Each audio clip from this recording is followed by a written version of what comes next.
Imagine for a second that you are a dictator in the ancient world. You know, you hold the absolute power of life and death over millions of people. Right. Total control. Exactly. Total control.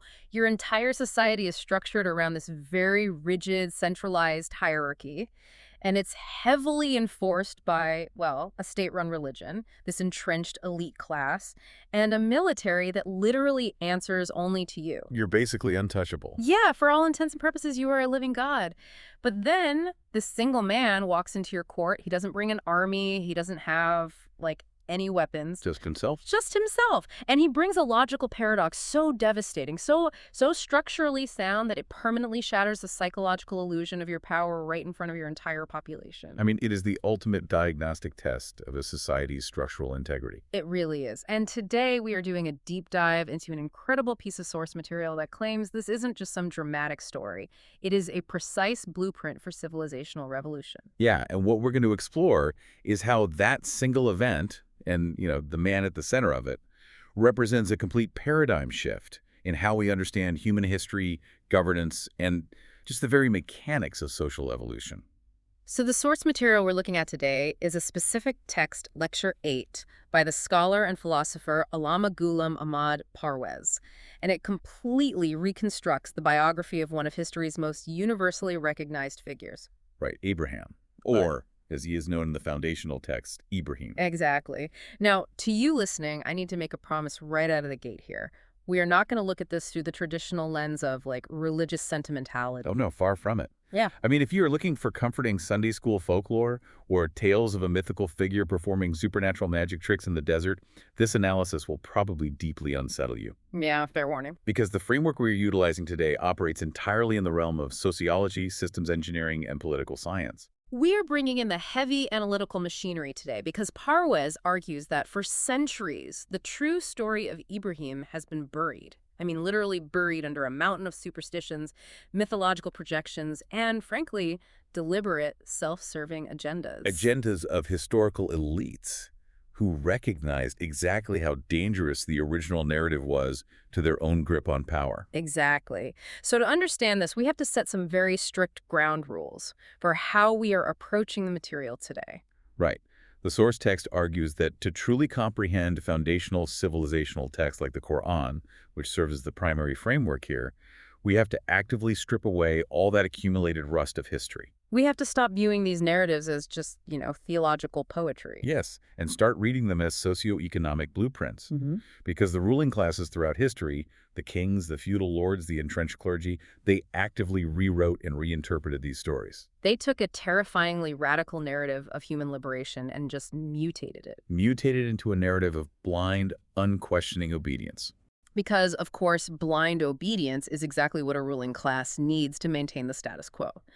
So our mission today is to essentially run a diagnostic on that hijacked operating system and recover the original code.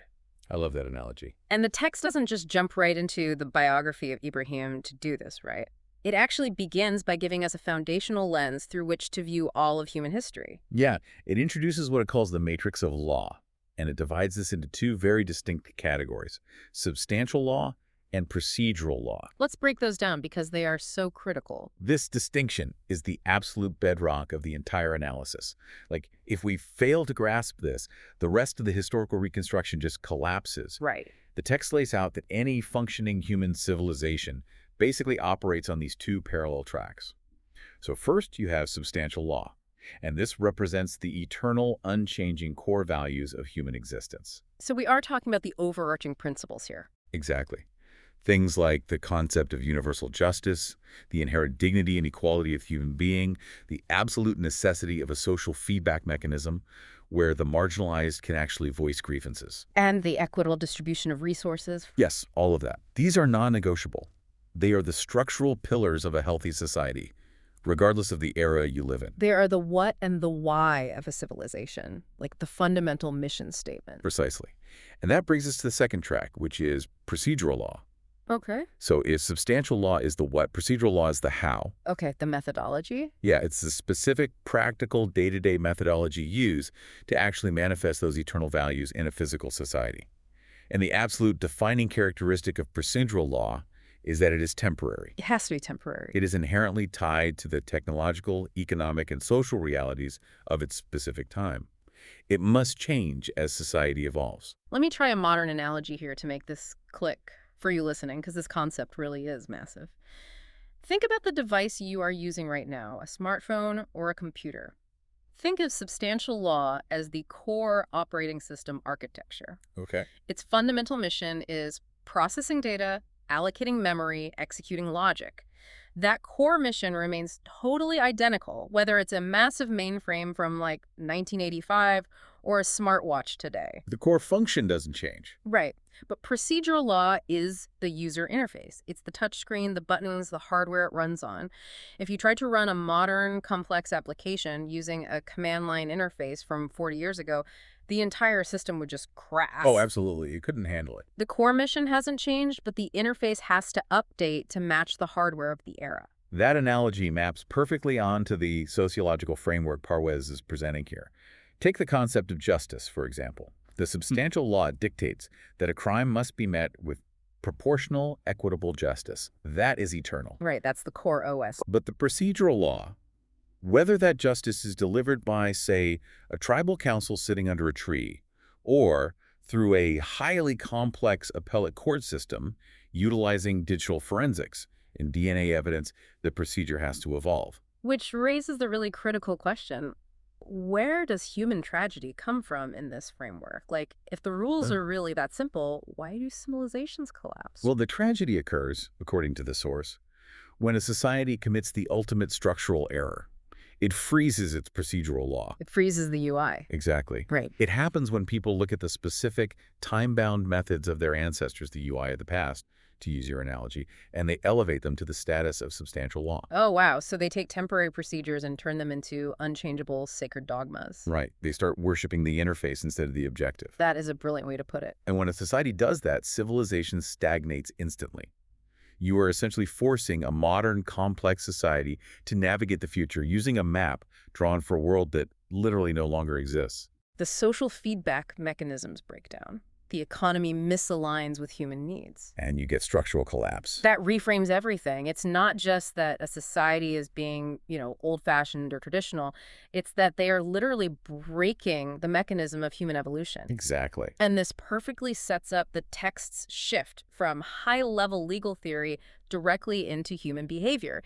Because if freezing the procedures of the past is the ultimate civilizational sin, then the ultimate civilizational virtue must be the willingness to challenge the past. Yes. Which brings us to the ultimate social taboo, challenging your own ancestors. Oh, yeah. This is where it gets heavy. This is where the text introduces the Ibrahimic model, and it does so by contrasting it really sharply with other ancient traditions. The author makes a highly provocative comparison to illustrate the dominant mindset of the ancient world. The mindset of absolute obedience. Right. In almost all ancient cultures, blind, unquestioning obedience to parents and ancestral tradition is elevated as the absolute highest possible virtue. Like, it is the pinnacle of morality. And the text specifically references the Hindu epic of Ram and Dashrath to illustrate this, doesn't it? I think it's important to understand how deeply ingrained this idea is in human history. It is a phenomenal case study for this mindset. So, in the epic of the Ramayana, King Dashrath makes a binding promise to his second wife. And that promise eventually requires him to exile his eldest son, Ram. Who is universally recognized as the rightful, heir to the throne. Exactly. Now, Dashrath knows this is fundamentally unjust. Right. He weeps, he is physically destroyed by it, but he is bound by his password. And Ram, knowing full well that his father's command is structurally flawed, politically disastrous, and just morally unjust, accepts the exile anyway without a fight. He literally just walks into the forest. He does. And the critical point the source makes here is why he does it. He does it because the highest moral imperative in that system is absolute submission to the father's word, regardless of its objective truth or societal utility. It is the ultimate submission to legacy.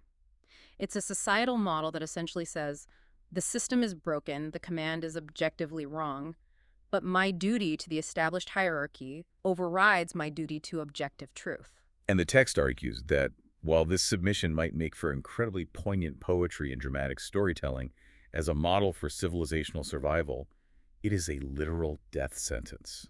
Because nothing can ever improve. Right. It guarantees that the errors, the prejudices, and the outdated procedural laws of one generation will be rigidly, aggressively enforced upon the next. And this is exactly where Ibrahim enters the narrative like a wrecking ball. The text presents his very first act of civilizational engineering.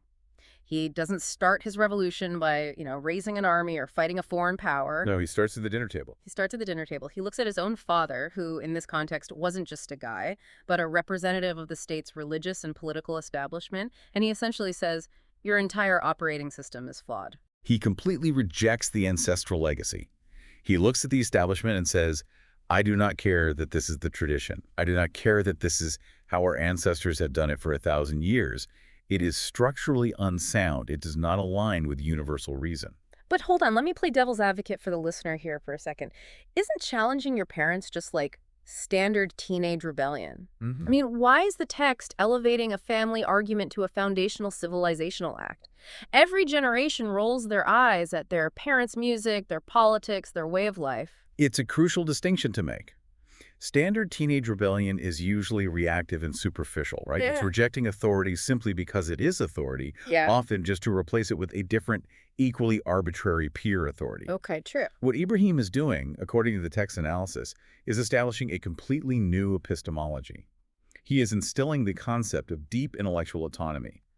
He's arguing that truth must be evaluated entirely on its merit, not on its source. Ah, I see the difference. It's not, I disagree because you are old and out of touch. It's, I disagree because the empirical evidence and systemic logic literally do not support your conclusion. That is the core of it. He is demanding a functioning social feedback mechanism. A society that cannot question its elders is a society doomed to repeat their dysfunctions. Yeah. If a community believes that the older a tradition is, the more sacred and unquestionable it is, they are effectively walking backward into the future. Their eyes are entirely fixed on the past, making them completely blind to the realities, the crises, and the unique challenges of the present moment. So to you listening, just think about the magnitude of this shift. You cannot evolve, you cannot solve the problems of tomorrow if your highest moral calling is to just be a carbon copy of the previous generation. Exactly. Ibrahim wasn't just being a difficult contrarian son. He was hacking the psychological conditioning that prevented human progress. He was demanding that every single generation must intellectually validate its own beliefs from scratch. And once you have established that kind of radical intellectual autonomy in the domestic sphere, well, the natural next step is to apply it to the geopolitical sphere. You have to scale it up. You have to take that same ruthless diagnostic approach to the infrastructure of state power itself. Okay, this is where the narrative shifts from sociology to political science, and it gets really, really fascinating because we have to talk about the famous story of Ibrahim smashing the idols. Yes. Now, if you grew up hearing this story in any tradition, you were almost certainly taught it as a very simple, straightforward religious fable. There's a room full of stone statues, people are bowing down to them in ignorance, and Ibrahim sneaks in with an axe and breaks them. Right, to show that invisible monotheistic gods are better than visible polytheistic ones. Exactly. It is always framed as a theology lesson about who to pray to. And the source text completely dismantles that simplistic theological reading. It applies a rigorous socio-economic and political lens to this event. We have to understand the historical reality of the ancient Near East, specifically ancient Mesopotamia or Babylon. In that world, the temple wasn't just a quiet place of spiritual reflection. It was much more than that. The temple was the central bank. It was the grain silo. It was the state media apparatus. It was the absolute core of the political infrastructure controlled by the elite class, the priests, the wealthy landowners, and the king. Right. They operated what historians actually call a temple economy. Exactly. These idols, these statues, were not just spiritual symbols. They were the physical branding, the manifestations of the state's economic monopoly and political control. So people weren't just praying to them. No. When citizens brought their crops or paid their debts, they were paying them to the temple, under the gaze of these idols. The priests used the supposed will of these idols to justify taxation, land confiscation, and the entire social hierarchy. So when Ibrahim walks in with an axe, he isn't committing an act of religious vandalism. Not at all. He is committing high treason. It's industrial sabotage against the state's primary mechanisms of economic control. He is literally attacking the Wall Street and the Federal Reserve of his era. That is precisely the scale of the act. Mm. And look closely at the methodology he uses, because the text highlights a really crucial detail here. The axe on the big idol, right? Exactly. Ibrahim breaks all the smaller idols, but he intentionally leaves the biggest, most prominent idol completely intact, and he even hangs the axe around its neck. Which completely proves this wasn't just a blind fit of rage. I mean, if he was just angry, he would have smashed everything in sight. It was a calculated physical diagnostic test designed for maximum public visibility. He was forcing an inescapable confrontation. He wanted them to see it. Oh, definitely. When the authorities, the elite class, and the general public arrive and see the devastation of their central economic hub, they are horrified. They demand to know who did it. And Ibrahim, standing right there, essentially says, well, the big idol has the axe. What did you ask and what happened? And of course, the trap springs shut. The people, and more importantly, the ruling elite, are forced to publicly admit that the idol cannot speak, it cannot see, and it cannot even defend its own temple from a single man with a tool. It is a moment of profound psychological unmasking. He is forcing the population to articulate the absurdity of their own subjugation out loud. That's brilliant. He's showing them your institutions, your unproven assertions of power cannot even protect themselves. So how on earth can they possibly dictate the terms of your lives? Why are you surrendering your economic freedom, your labor, and your social dignity to an infrastructure that is functionally impotent? Exactly. The psychological insight here is just staggering. He is breaking the spell of power. He is showing that the emperor has no clothes. And logically, destroying the infrastructure of the state inevitably leads to a direct confrontation with the ultimate symbol of that state's power, the dictator. The king, historically referred to as Namrud. Right. And the source text frames this encounter not as two theologians debating the nature of the divine, but as a clash of diametrically opposed political systems. It is the ultimate showdown between arbitrary tyrannical power and universal systemic logic. The king, representing the entrenched elite, claims absolute authority over society. He tells Ibrahim, I give life and I cause death. Which, I mean, that is the baseline claim of every dictatorship in human history, ancient or modern. It really is. The state demands total submission because it holds a monopoly on violence. It can grant you life by allowing you access to resources, or it can execute you if you dissent. It's a threat masked as divine right. So how does Ibrahim respond to this ultimate threat?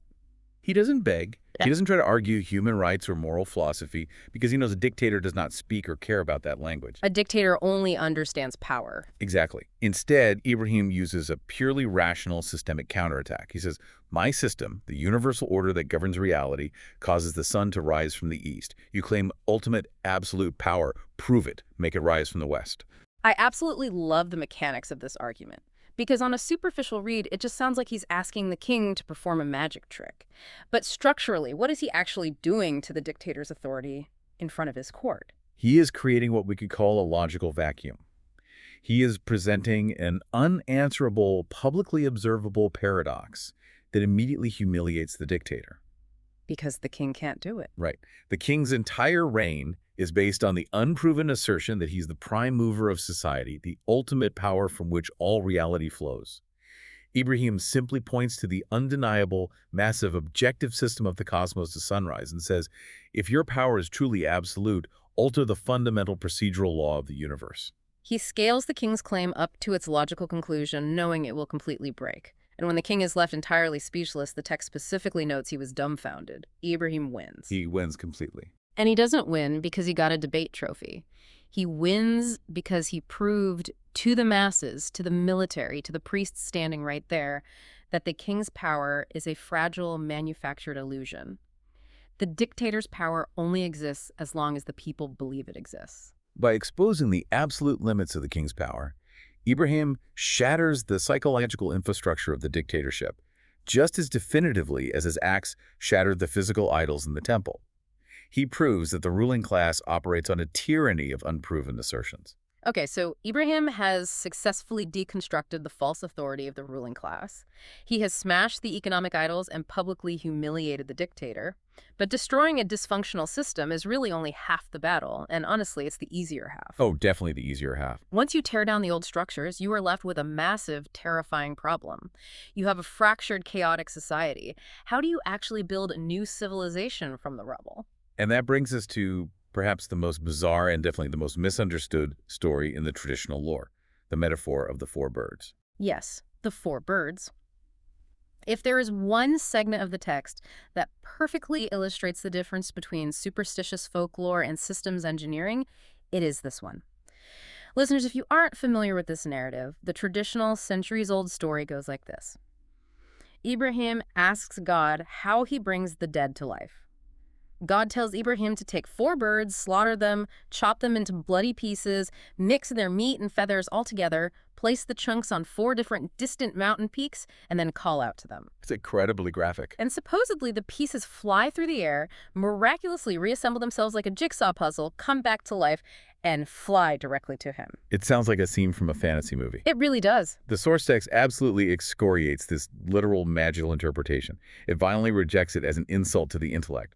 The author points out the sheer absurdity of the traditional historical commentaries, which actually spend hundreds of pages arguing fiercely over whether the four birds were a peacock, an eagle, a rooster, or a pigeon. Yeah, Parwiz mocks this approach as missing the forest for the trees in the most spectacular, tragic way possible. It's like archaeologists digging up a crashed alien spacecraft, and instead of reverse engineering the hyperdrive, they spend 500 years arguing about whether the cup holders were matte or glossy finish.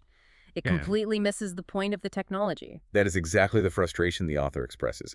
The text argues that reading this as a literal magic trick fundamentally diminishes Ibrahim's actual historical achievement. How so? It takes a masterclass in civilizational engineering and reduces it to a cheap carnival illusion. It turns the prophet from an active, sweating architect of society into a passive spectator of a magic trick. So we have to decode this. What is the sociological truth here? In the lexicon of this text, what does reviving the dead actually mean if it's not necromancy? In this analytical framework, reviving the dead is a profound metaphor for nation building. A dead society is one that is spiritually, intellectually, socially, and economically stagnant. It is fragmented. Okay, so what do the birds represent? The four birds represent different human tribes, different factions, different linguistic or cultural groups scattered across different regions represented by the different mountain peaks.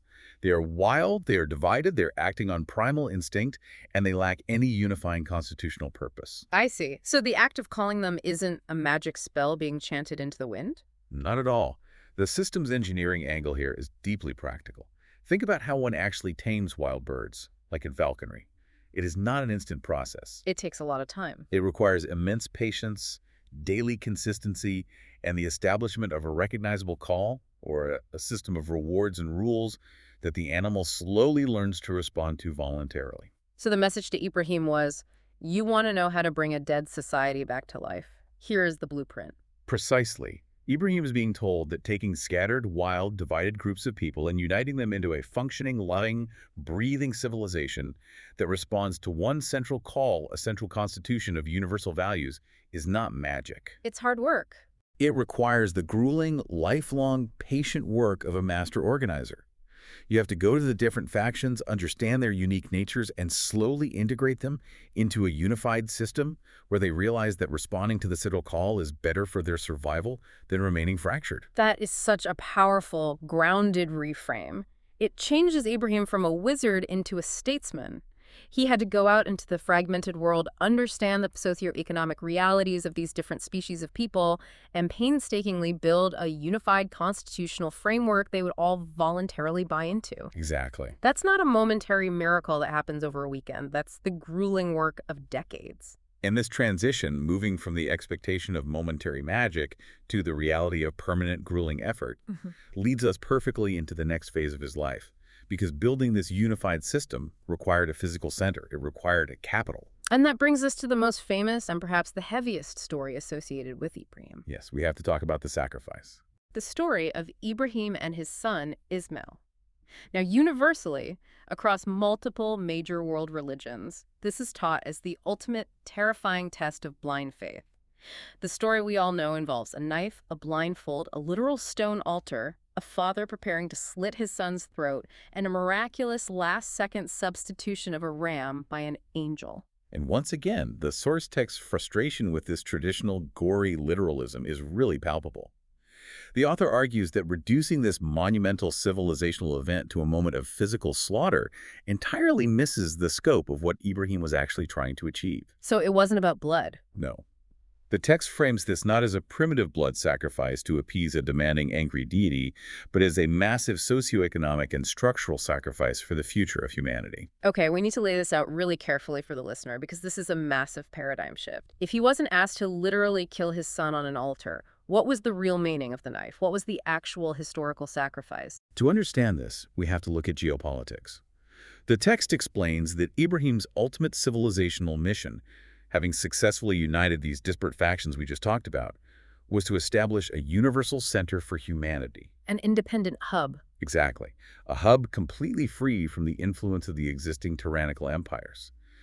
This center is what we now know as the Kaaba in Mecca. But the geography of Mecca is the key here, isn't it? Absolutely. He wasn't building this center in the lush, fertile valleys of Syria or the agricultural hubs of Egypt or Palestine, where there was abundant water, established trade routes, and comfort. Because if he built it there, it would inevitably be co-opted, conquered, or heavily influenced by the massive Byzantine or Sassanid-type empires of the era.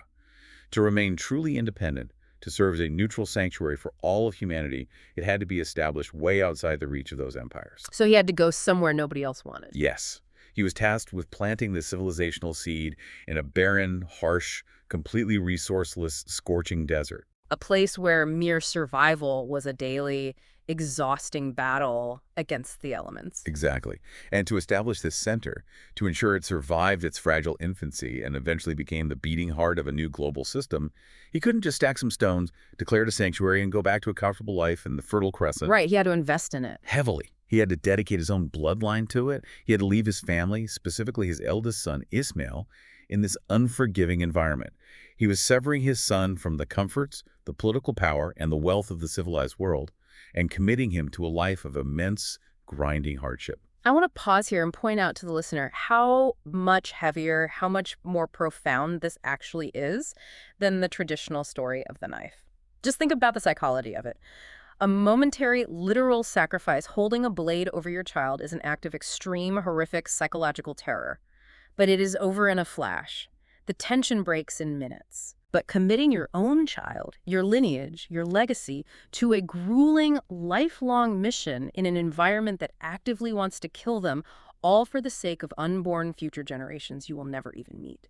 That is a permanent structural sacrifice. It requires a level of visionary leadership and sustained, agonizing commitment that is almost incomprehensible. Ibrahim wasn't a fanatic blindly holding a knife in a moment of temporary religious ecstasy. He was a statesman. He was a visionary statesman planting a sapling in a wasteland, knowing full well he was sacrificing his son's worldly comfort and his own peace of mind to water it. It completely transforms the concept of sacrifice from a primitive blood ritual into the absolute highest form of altruistic systemic leadership. And it makes you wonder if Ibrahim was this brilliant, rational, system-building revolutionary, a man of such profound vision and systemic logic, who defied dictators and sacrificed everything for universal human dignity. Why are the historical books, the commentaries, and the traditions filled with stories that make him look petty, superstitious, cowardly, and dishonest? Yeah, that is the big question. Which brings us to a really dark turn in our deep dive today. We have to examine the character assassination by tradition. This is where the source text becomes incredibly sharp and, frankly, quite aggressive in its critique of historical literature.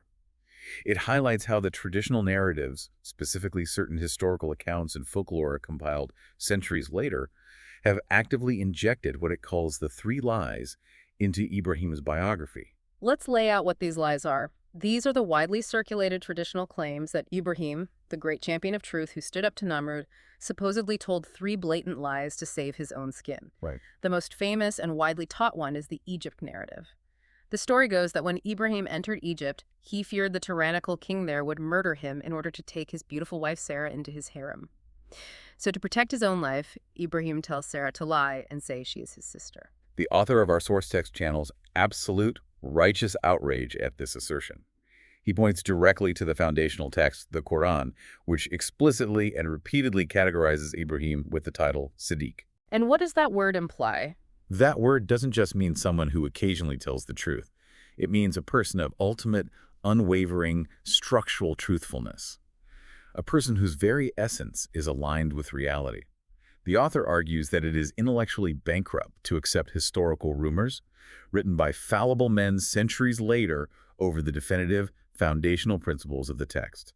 I mean, it is a massive, insulting psychological contradiction. You cannot logically have a man who just stared down the absolute power of Namrud's dictatorship, who actively smashed the state's central banking idols, knowing it meant a death sentence, suddenly turning into a coward who lies and offers up his wife to a foreign king just to save his own neck. Makes no sense. It completely violates the psychological profile we've just spent the last hour meticulously building. It shatters the consistency of his character.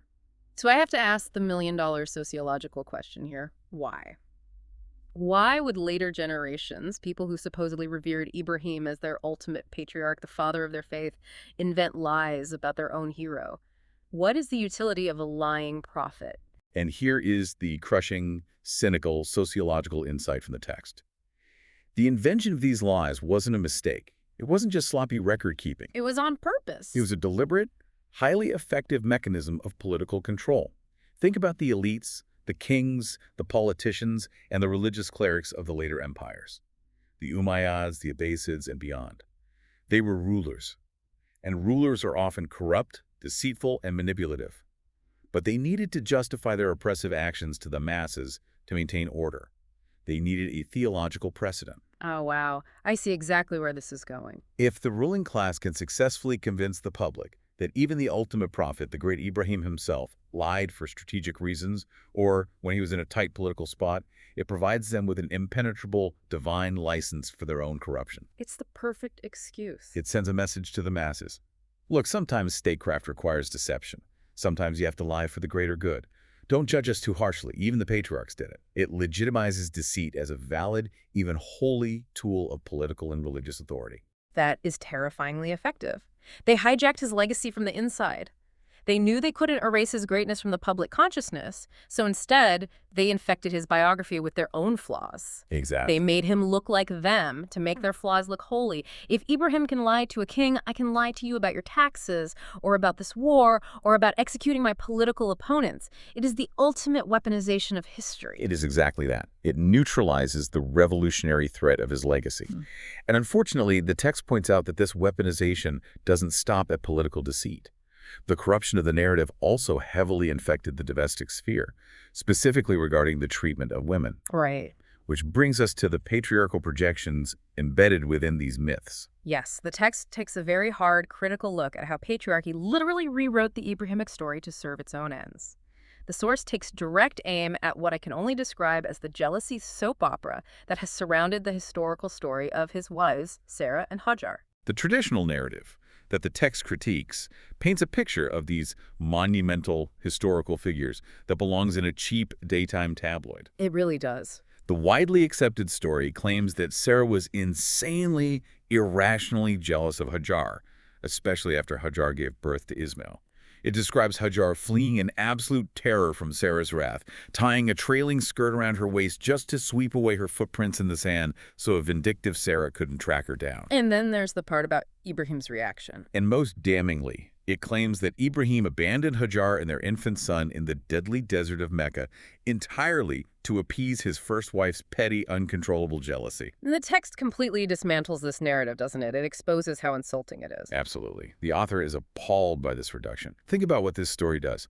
It takes a cosmic civilizational mission, the strategic founding of Mecca as a universal independent center for humanity, which we just discussed, as an act of profound structural sacrifice, and it reduces it to a petty, toxic domestic squabble. It's insulting to literally everyone involved in the narrative. It truly is. It turns Sarah into a vindictive, out-of-control stereotype of a jealous woman. It turns Hajar into a helpless, fleeing victim with no agency.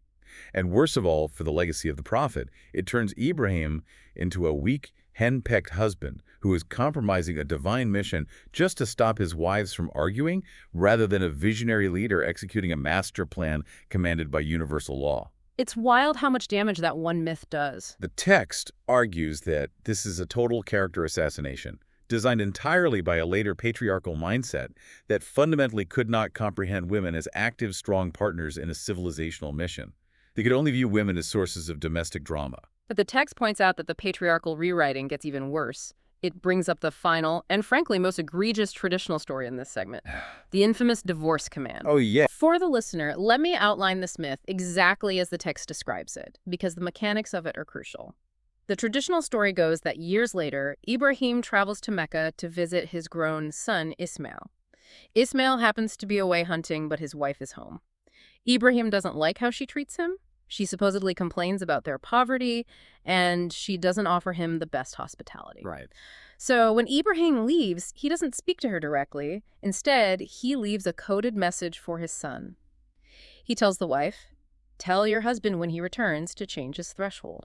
And in the lexicon of this historical myth, change to the threshold is a thinly veiled code for divorce your wife. Right. And according to the traditional story, which is taught as a model of piety, Ismail comes home, hears the message from his wife, instantly understands the code, and immediately divorces her without asking a single clarifying question. He just kicks her out because his father implied he should. Now let's take a step back and synthesize the massive, glaring structural contradiction here based on everything we've discussed over the last hour. It's huge. We started this entire analysis by establishing that Ibrahim's defining characteristic, his very first foundational act of civilizational engineering, was his radical rebellion against the blind obedience of his own father. Exactly. He looked at his father and said, "Your system is wrong." He demanded that truth must be evaluated on merit, on evidence, and on justice, not on the mere authority of an elder. So why, the text rightly asks, would this ultimate champion of intellectual autonomy suddenly demand blind, unquestioning obedience from his own son? It makes no sense. Why would a man who fought for universal justice demand that his son ruin an innocent woman's life without due process, without a hearing, based on a cryptic, passive-aggressive comment from a father who hadn't even lived with them? It makes absolutely no sense logically or psychologically. It turns Ibrahim into the exact kind of arbitrary tyrant he spent his entire life fighting. It makes him Namrud in his own home. It does. And the source text brings this home with a devastating observation about the modern consequences of this myth. Why was this specific story fabricated and heavily promoted? To protect the patriarchs. It was fabricated by later patriarchal societies to legally and theologically justify the degradation and disposability of women. By putting these arbitrary, cruel actions into the holy biography of a prophet, the patriarchs created a theological shield for their own bad behavior. Precisely. It gives modern men a holy excuse, an unquestionable precedent. If the great Ismail can divorce his wife instantly, without cause, just because his father hinted at it, then a modern man can issue an arbitrary divorce, treat his wife as completely disposable property, and enforce toxic patriarchal control over his household, all while claiming with a straight face that he is simply following the pious tradition of the patriarchs. It's sickening, honestly. The myth was designed to protect the power structure of the men who invented it. This is a remarkably heavy realization. We are seeing, step by step, how a foundational narrative of radical human liberation and systemic justice was systematically inverted into a manual for political oppression and domestic tyranny. Which brings us to the end of our journey today. Let's try to synthesize everything we've uncovered. We have journeyed through a radical, necessary reconstruction of history. We've seen how applying a rational, systems-level approach specifically, separating eternal substantial law from the temporary interfaces of procedural law, can rescue historical figures from the mud of mythology and political manipulation. Ibrahim wasn't a magician pulling birds out of thin air to prove God existed. He wasn't a participant in cheap domestic soap operas, and he certainly wasn't a coward who lied to save his skin. Not at all. According to this rigorous textual analysis, he was a pioneer of human reason. He was a man who challenged the intellectual stagnation of his ancestors, physically broke the economic and political idols of his era, exposed the structural fragility of dictators, and laid the literal geographical groundwork for a unified human society by sacrificing his own lineage's comfort. And this matters profoundly for us today. This is not just ancient history. When we allow our foundational narratives to be corrupted by superstition, when we passively accept the self-serving folklore injected by historical elites, we lose the blueprints of our own survival. We lose the instructions. We lose the very schematics we need to fix our current societal dysfunctions. If our historical heroes are reduced to blindly obedient rule followers or performers of magic tricks, we are left with no models for how to rationally dismantle the unjust, broken systems of our own time. Which leaves me with a final lingering thought for you to ponder long after the audio stops today. We've just spent an hour seeing how centuries of tradition managed to completely invert the story of history's ultimate rebel, turning it into a story of blind obedience just to justify the patriarchal and political status quo of later empires. Yeah. So I want you to look around your own life. Look at the unquestionable truths and the sacred traditions holding your own society, your workplace, or even your family structure together today. How many of them are actually eternal, substantial values of justice and human dignity? And how many of them are actually just fabricated myths, outdated procedures, cleverly designed by someone else to keep you from picking up the axe and breaking the idols of your own era? Yeah.